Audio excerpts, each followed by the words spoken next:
राक्षसों से बचने के लिए, सृष्टि कल्याण करने के देवताओं की शक्ति, देवताओं की अनुग्रह का पात्र बनने के लिए पहले ऋग्वेद बहुत जरूरी है। कलयुग में भगवान प्रत्यक्ष रूप में नहीं आता, लोग उल्टे समझते हैं। हम पूजा किया तो हमारा सामने आके भगवान, इतना मत प्रार्थना करें। नास्ते हा, इस तरीके से मंत्र आते हैं। तो ऋग्वेदम, यजुर्वेदम, सामवेदम, अथर्ववेदम, 4 वेद होता है। एक एक वेद का एक एक परमार्थ भी बताया। जैसे कई लोग कहते हैं वेदास क्या होता है गुरुजी, शास्त्री जी, वेद से क्या परमार्थ है, वेद से क्या लाभ है, कैसे वेद अध्ययन करना है, वेद सीखने के क्या तात्पर्य हो। तो छोटा सा एक वेद के बारे में सारांश बताता हूँ जी। ऋग्वेद जैसे ऋग्वेद है, ऋग्वेद कहीं भी हम उच्चारण करते कोई भी ब्राह्मण, उस मंत्र का उच्चारण शक्ति से देवता आत्मा जागृत होके, मतलब देवता आह्वान हो जाते हैं। एग्जाम्पल, हमारा घर में जैसे कुछ कार्यक्रम है जी, हम कहते हैं उसको स्वागत कराने के लिए उनको निमंत्रण रखते हैं, मतलब बोलते हैं हमारे घर में आपको पधारना है। जैसे कुछ फंक्शन है, हम उसको इनविटेशन देते हैं टेलीफोन के द्वारा या कुछ पत्रिका के द्वारा। वो हमारा घर में अतिथि आ जाते हैं, ब्राह्मण आ जाते हैं, हमारा कार्य संपन्न करते हैं। जी जी, वैसे देवताओं की शक्ति, देवताओं की अनुग्रह का पात्र बनने के लिए पहले ऋग्वेद बहुत जरूरी है। और ऋग्वेद पूरा मंत्र राधा युक्त में आता है। तो ऋग्वेद से जैसे अतिथि रूप में जैसे भगवान आ गया, ऋग्वेद जहाँ सुन लिया तो भगवान आके आकर्षित हो जाता। आने के पश्चात जैसे अतिथि आया, अतिथि को हमने स्वागत किया, आने के बाद क्या करते हैं अपन उसको आतिथ्यम देते हैं, मतलब कुछ जल ग्रहण करने के लिए जी, अन्न पानीयम, कुछ उनको शरीर के लिए, उनको तृप्ति के लिए, देह के लिए देते हैं। ये वैसे पूजा की विधि भी कुछ इसी प्रकार। हाँ हाँ, बताता हूँ। पहले ऋग्वेद जैसे बोल दिया, यजमान मतलब एग्जाम्पल आपको बताया जी। ऋग्वेद जैसे बोला तो भगवान आ गया अपना पास, आत्मा आ गया जी। कलयुग में भगवान प्रत्यक्ष रूप में नहीं आता, लोग उल्टे समझते हैं। हम पूजा किया तो हमारा सामने आके भगवान, इतना मत प्रार्थना करना। तो भगवान की आत्मा आपके साथ रह के आपके काम करा रहे। भगवान तो हर क्षण में आपके साथ है, आपको सामने आकर दर्शन कर देने की जरूरत नहीं है। ये तो कलयुग है। सत्ययुग में सामने आकर दर्शन देता, तपस्या था उस समय में, ऋषि होता है। तो हमारा जो ऋषियों का जमाना नहीं है, अभी मनुष्यों का जमाना है, जिसमें हम भक्ति मार्ग से पूजा करें, हमको सारे कार्य संपन्न था।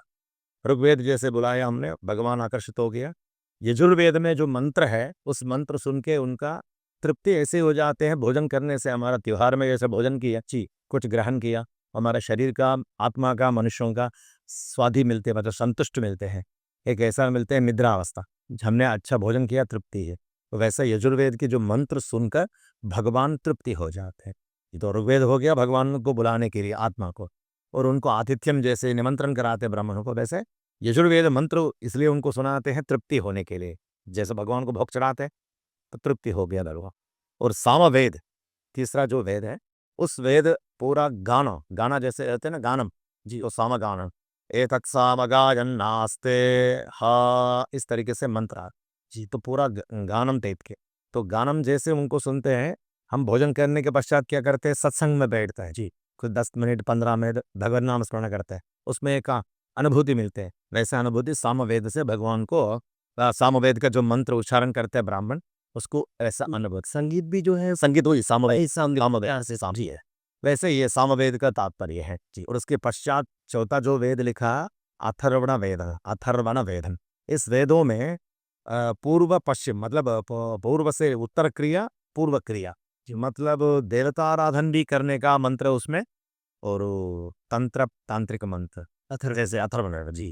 राक्षसों से बचने के लिए, सृष्टि कल्याण करने के लिए भगवान ने कुछ कुछ मंत्र है उसमें अथर्वण वेद में उपदेश किया है। उसमें तांत्रिक विद्या जो बंगलामुखी जी, प्रत्यंगरा देवी, बंगलामुखी, कार्तवीर्यार्जुन स्वामी, दश महाविद्या, ये सारी जो विद्या जोड़े हैं अथर्वण वेद में है जी। ऋग्वेद में भी देवी के बारे में स्मरण किया, वर्ण किया, लेकिन ज्यादा अथर्वण वेद में। इसलिए अथर्वण वेद का जो पढ़ाई करने वाला बहुत कम लोग है भारत देश में।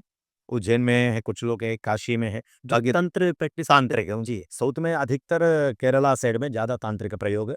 और केरला साइड, केरला और उड़ीसा, कामाख्या, ईस्टर्न सी जी जी जी, उधर जाना। तो ये तांत्रिक विद्या भगवान ने इसलिए प्रयोग करके रखा है जी। तो कोई भी अगर राक्षसों के दोष पड़ते हैं भगवान को पराशर जी, सृष्टि विनाश करने के लिए, उसको संरक्षण करने के लिए भगवान ने ये मंत्र को उपदेश करके रखा है। वही मंत्र कुछ लोग इस प्रकार के सीखे तांत्रिक में जा रहा है, उल्टा सीधा काम कर रहा है। वो तो हम फिर उन्हीं का जो गलत उपयोग लालू हो गया वो कितना पड़ेगा? कर्म को तो प्रायश्चित को देखना पड़ेगा। यथा कर्मा तथा फलम कहते हैं, जैसे कर्म किए फल भी देखना पड़ेगा।